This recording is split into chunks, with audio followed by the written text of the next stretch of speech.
choisi depuis toujours. Dieu, tu m'as béni et appelé avant ma naissance. Tu me tissais dans le silence. Bonjour à tous. Lorsqu'on m'a demandé de prêcher aujourd'hui, il y a quelques mois, j'étais paniquée, j'étais stressée, j'avais complètement peur. Okay. J'avais peur, mais vu le thème de ma prédication qui est la confiance, Dieu va me donner confiance en moi actuellement pour réussir cette prédication. Êtes-vous d'accord avec moi pour dire que la vie chrétienne, que la vie, certes, mais la vie chrétienne n'est pas sans défi? Vous êtes d'accord avec moi? Elle est souvent pleine d'incertitudes, de doutes, de prières, de nombreuses prières, sans réponse immédiate. Et pourtant, dans le texte qui nous a été lu, on nous dit bien « Ne t'inquiète pas ». Ne t'inquiète pas, pas parce que tout sera facile, mais parce que Dieu est avec nous. Je vais vous raconter un petit témoignage qui s'est déroulé il y a 2 ans. Donc, j'étais à ma 2e année d'études supérieures et j'étais dans un logement depuis 1 an. En plein mois d'octobre, une dame toque à ma porte. Elle me dit « Mademoiselle, vous n'êtes pas inscrite sur la liste des étudiantes dans les logements, vous devez partir vite. » Donc moi, je panique, j'appelle ma mère, j'ai une migraine, je stresse, ça ne va pas.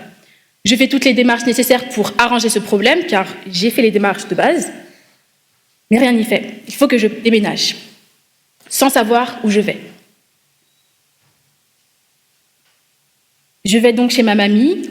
Durant 4 jours, sans relâche, je cherche un logement. Il faut savoir qu'à Lyon, en octobre, alors, il ne faut pas tomber sur un logement, enfin, je ne veux pas de colocation. Les prix sont très élevés et surtout, il y a beaucoup d'arnaques. Donc, il faut faire très attention. Mais en 4 jours, je réussis à trouver un logement et la semaine d'après, je déménage. Mais j'étais un peu triste parce que ce logement se situait à 45 minutes, 1 heure sans embouteillage de mon lieu d'études. Je dis, Seigneur, mais pourquoi je dois déménager? Pourquoi tout ça se passe? Au cours de cette 2e année de formation, j'ai décidé de changer complètement de formation et de me réorienter. L'année d'après, en 3e année, donc je trouve cette formation et il se trouve que le lieu de la formation se trouve à 7 minutes à pied de mon nouveau logement. En regardant en arrière, on voit que je me rends compte que Dieu avait un plan. Ce que je ne comprenais pas sur le moment, il le gérait. Par la suite, j'ai encore dû déménager sous contrainte, mais j'étais bien moins stressée, j'étais bien moins paniquée et surtout, j'avais confiance en Dieu. Avant de continuer, j'aimerais bien qu'on prie ensemble. Seigneur, merci pour ce sabbat, merci pour ce jour de repos que tu me donnes. Permets que je puisse avoir les mots clairs et que tu désires. Je te prie au nom de Jésus et pour ta gloire éternelle. Amen. Lisons ensemble Matthieu 6, verset 26. Matthieu 6, verset 26.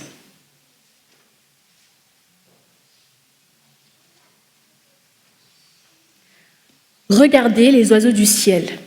Ils ne sèment ni ne moissonnent, et ils n'amassent rien dans des greniers. Et votre Père céleste les nourrit. Ne valez-vous pas beaucoup plus qu'eux? Maintenant, allons au verset 30 à 32 de Matthieu 6. Si Dieu revêt ainsi l'herbe des champs qui existe aujourd'hui et qui demain sera jetée au four, ne vous vêtira-t-il pas à plus forte raison, gens de peu de foi? Ne vous inquiétez donc point, et ne dites pas « Que mangerons-nous? Que boirons-nous? De quoi serons-nous vêtus ?» Car toutes ces choses, ce sont les païens qui les recherchent. Votre Père céleste sait que vous en avez besoin. On reprend un peu le texte. Les oiseaux ne sèment pas, ne moissonnent pas, mais Dieu les nourrit.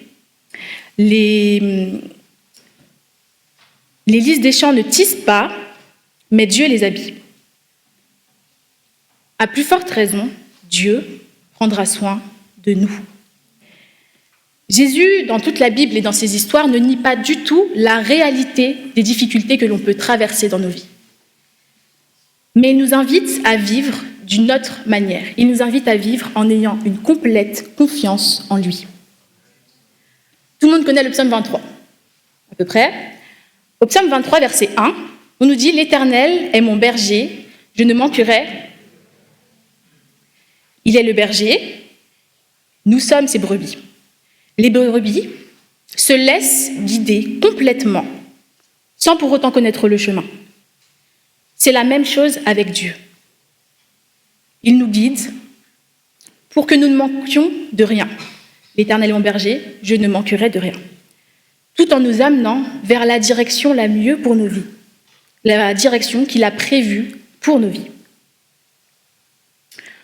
Mais nous, humains, nous avons peur. Nous avons peur de manquer de quoi que ce soit. Nous avons peur de manquer à boire, à manger, des vêtements ou d'autres biens matériels. Et nous centrons notre vision sur ces choses. Nous les recherchons constamment. Seulement, rappelez-vous, dans la suite de Matthieu 6, il est écrit « Cherchez d'abord le royaume et la justice de Dieu, et toutes ces choses vous seront données en retour. » Dieu nous demande de le chercher. Nous aurons toutes ces choses naturellement. Nous ne manquerons de rien. En tant qu'humains, on a aussi souvent peur de manquer, mais du coup, on aime contrôler, on contrôle notre vie. Nous ne laissons pas Dieu la contrôler. Cependant, encore une fois, il faut faire confiance à Dieu. Parce qu'en ne faisant pas confiance à Dieu, en ne le suivant pas, nous nous égarons. Tout simplement, les 100 brebis, la brebis égarée, la 100e brebis égarée. Certaines personnes dans la Bible ont fait confiance à Dieu. D'autres ne l'ont pas fait du tout. En découle de ce manque de confiance de très malheureuses conséquences. Prenons l'exemple très simple d'Abraham. Abraham, homme de Dieu. Dieu lui dit « Tu auras un fils, tu auras un fils, tu auras un fils. » Cependant, Abraham douta complètement, pour la simple et bonne raison qu'il était âgé et que sa femme également était âgée. Alors il prit l'idée de sa femme, Sarah, et cette idée-là était donc de prendre Agar, la servante de sa femme, pour avoir un enfant. Il fit donc ce que sa femme lui avait conseillé et eut Ismaël. Les conséquences de cela sont premièrement des tensions dans la famille entre Agar, Sarah, Ismaël, Isaac, ce qui amène deuxièmement au départ d'Agar et d'Ismaël. Et troisièmement, cela engendre également des tensions plus fortes encore entre les générations, entre les descendants d'Abraham. Tout ça, ce sont des conséquences dues au manque de confiance en Dieu. En n'écoutant pas ce que Dieu nous demande de faire, nous créons nous-mêmes nos propres malheureuses conséquences. Prenons maintenant l'exemple de Job, dans Job 1, versets 1 à 3. Job 1, versets 1 à 3.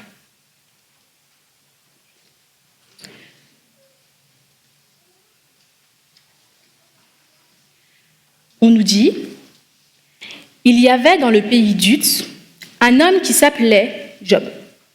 Cet homme était intègre et droit. Il craignait Dieu et se détournait complètement du mal. Il lui naquit 7 fils et 3 filles. Il possédait 7000 brebis, 3000 chameaux, 500 paires de bœufs, 500 ânesses et un très grand nombre de serviteurs. Et cet homme était le plus considérable de tous les fils de l'Orient. Autrement dit, il était riche. Satan vient et demanda à Dieu, question très importante, est-ce d'une manière désintéressée que Job crains Dieu. Dans un point de vue économique, en économie, j'ai eu un cours d'économie récemment, on nous dit que dans le courant libéral, l'homme est rationnel, c'est-à-dire qu'il va agir par intérêt et maximisateur. Il va calculer tout selon une logique coût, avantage. Ça, c'est clairement une vision humaine, c'est de la logique humaine. Dans cette question, l'avantage, c'est clairement les biens de Job. Et le coût, c'est la crainte de Dieu. À noter qu'on ne doit pas considérer la crainte de Dieu comme un coût. On continue. Donc, l'Éternel dit à Satan plus tard, « Voici, tout ce qui lui appartient, je te le livre. Seulement, ne porte pas la main sur lui, sur Job. » Et Satan se retira de devant la face de Dieu. Dieu a fait ça car il avait cette logique aussi, il connaissait cette logique humaine, il connaît toutes choses. Peu de temps après, les bœufs, les ânesses de Job, tous étaient enlevés. Les serviteurs, les brebis, les chameaux, les fils et les filles de Job, en grand nombre, ont tous été tués. Logique co-avantage, tous les avantages que Job avait, tout ce qu'il possédait, a disparu. Vous travaillez tous à peu près. Imaginons, vous travaillez, et à la fin du mois, on ne vous paye pas. Est-ce que vous continuerez à travailler ? C'est la logique humaine. Normalement, humainement parlant, si Job perd tout cela, il ne devrait plus craindre Dieu. Mais dans toute sa souffrance, Job dit dans Job 1, versets 21 à 22, « L'Éternel a donné et l'Éternel a ôté. Que le nom de l'Éternel soit béni. En tout cela, Job ne pécha point et n'attribua rien d'injuste à Dieu. » Logique humaine, logique divine. Il dit également dans Job 27, versets 3 à 5, donc ça c'est le moment où les amis de Job sont venus le voir et lui dire « Pourquoi Dieu s'attaque à toi comme ça ? Qu'est-ce que tu as fait ?» Job va leur dire « Aussi longtemps que j'aurai ma respiration et que le souffle de Dieu sera dans mes narines, mes lèvres ne prononceront rien d'injuste, ma langue ne dira rien de faux, loin de moi la pensée de vous donner raison. Jusqu'à mon dernier soupir, je défendrai mon innocence. » Alors, je ne sais pas pour vous, mais moi je trouve que Job est vraiment fascinant dans sa démarche. Dans tous ses malheurs, vous avez vu, il a tout perdu. Il a confiance en Dieu au même titre qu'il a confiance en ses actions passées, en lui. Il défend Dieu comme il se défend. Actuellement, dans nos vies, réfléchissons-nous humainement de la manière de l'homme, de la manière de Dieu ? Avons-nous autant confiance en Dieu que Job a confiance en Dieu ? On voit bien dans toutes ces histoires, dans Job, dans Abraham, dans toutes les histoires de la Bible, en fait, que faire confiance à Dieu est la solution à tous nos problèmes. Qu'avoir confiance en son plan résout absolument tout.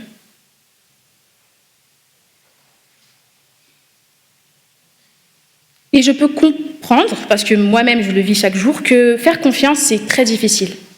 Faire confiance que ce soit à Dieu, aux autres, à tout, à Dieu et à nous-mêmes, en nous-mêmes, c'est très compliqué. Mais Dieu nous donne des moyens, des clés, des solutions pour activer cette confiance en nous et pour l'alimenter chaque jour. La première de ces solutions, très simple. On va prendre l'exemple de deux personnes qui ne se connaissent pas du tout. Elles arrivent, elles se racontent mutuellement leurs histoires. Okay ? Elles apprennent à voir les qualités de l'autre, et petit à petit, elles tissent des liens, elles commencent à s'aimer, elles se font finalement confiance. C'est exactement la même chose avec Dieu. C'est exactement ça. La parole, qui est l'histoire de Dieu, tout ce qu'il a fait, nous permet de le connaître, et par la suite l'aimer, car on voit aussi ses qualités dans la Bible, il a d'innombrables qualités, Dieu. Et au final, on commence à avoir confiance en Dieu. C'est à travers la lecture de la Bible que l'on peut faire confiance en Dieu. Deuxième point, très important. Pour cela, on va prendre Philippiens 4, versets 6 à 7. Philippiens 4, versets 6 à 7. Ne vous inquiétez de rien, mais en toute chose, faites connaître vos besoins à Dieu, par des prières et des supplications, avec des actions de grâce. Et la paix de Dieu, qui surpasse toute intelligence, gardera vos cœurs et vos pensées en Jésus-Christ. La prière. La prière est également un des moyens de faire confiance en Dieu. Pourquoi ? Parce qu'en priant, on crée une relation avec Dieu, une relation de confiance. Troisième point, qui est un point que certaines personnes peuvent trouver moins important, mais qui, je pense, l'est tout de même, la louange. La louange est un moyen de lâcher prise et de laisser tout à Dieu. Dans ces moments de détresse, David chantait. Et je pense que dans nos moments de détresse aussi, le chant peut apaiser notre cœur. La louange peut nous permettre d'avoir confiance en Dieu.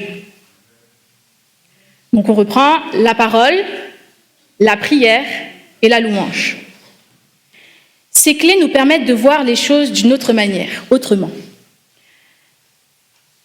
Elles nous permettent de ne plus nous soucier de ses besoins matériels, du coup, mais de nous concentrer sur la recherche et uniquement la recherche de Dieu, la recherche du royaume et de la justice de Dieu.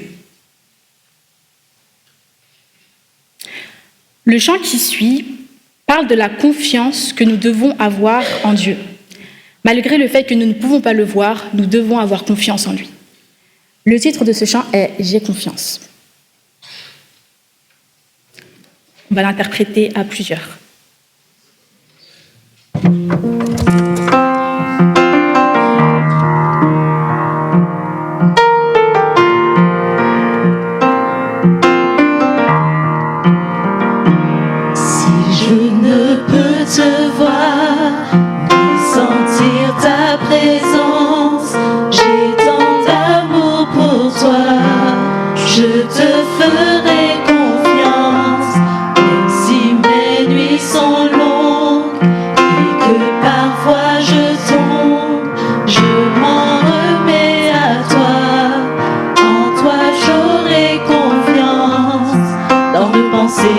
Me hante tout au fond de moi et je me demande comment m'en sortir cette fois. J'ai confiance, ce n'est pas facile. Parfois toutes mes souffrances me détournent de toi. J'ai confiance dans le meilleur et le pire. Quand les lumières s'éteignent, dans mes douleurs et peines, j'ai confiance.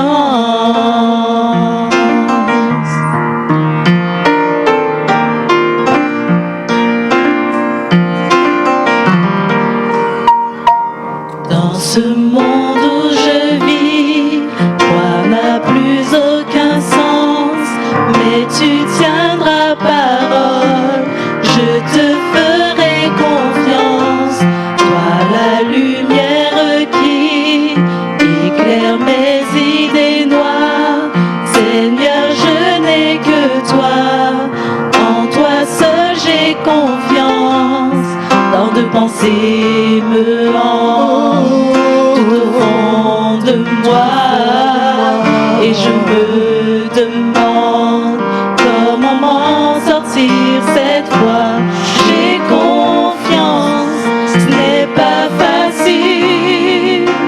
Parfois toutes mes souffrances me détournent de toi.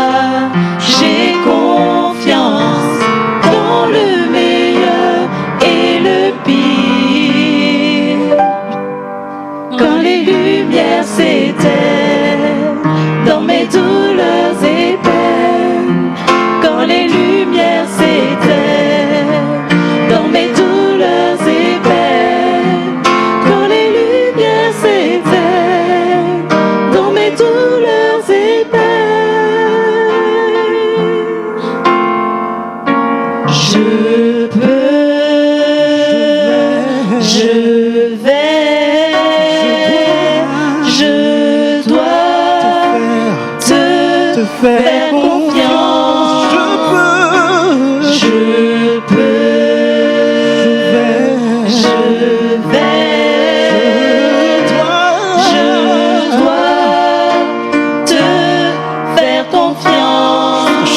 tout obstacle.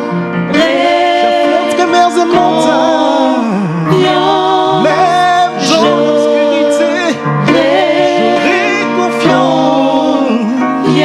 Je ne suis pas seul. Jésus, non, je n'ai pas peur.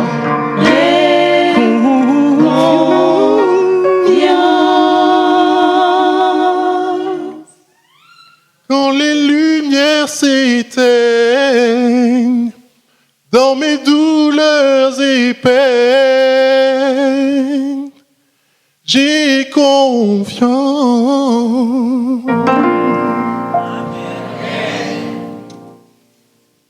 Le message d'aujourd'hui était vraiment d'apprendre à faire confiance en Dieu, le connaître à travers sa parole. Et naturellement, nous aurons confiance en fait. Car nous ne pouvons pas avoir confiance en quelqu'un qu'on ne connaît pas, tout simplement. À un moment donné, nous ne nous soucierons plus de ses besoins matériels et nous laisserons tous nos problèmes dans ses mains. Ce n'est pas facile, mais c'est complètement possible. On a des clés, donc utilisons-les.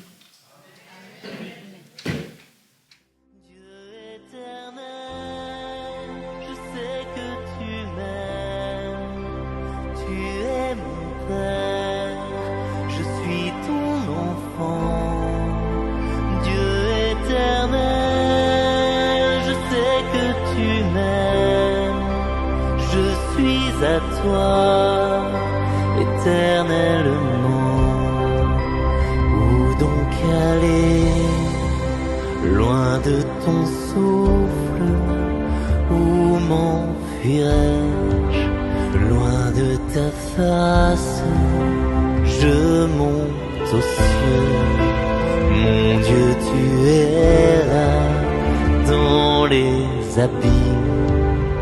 Ta main est sur moi, Dieu éternel, je sais que tu m'aimes, tu es mon Père, je suis ton enfant, Dieu éternel, je sais que tu m'aimes, je suis à toi.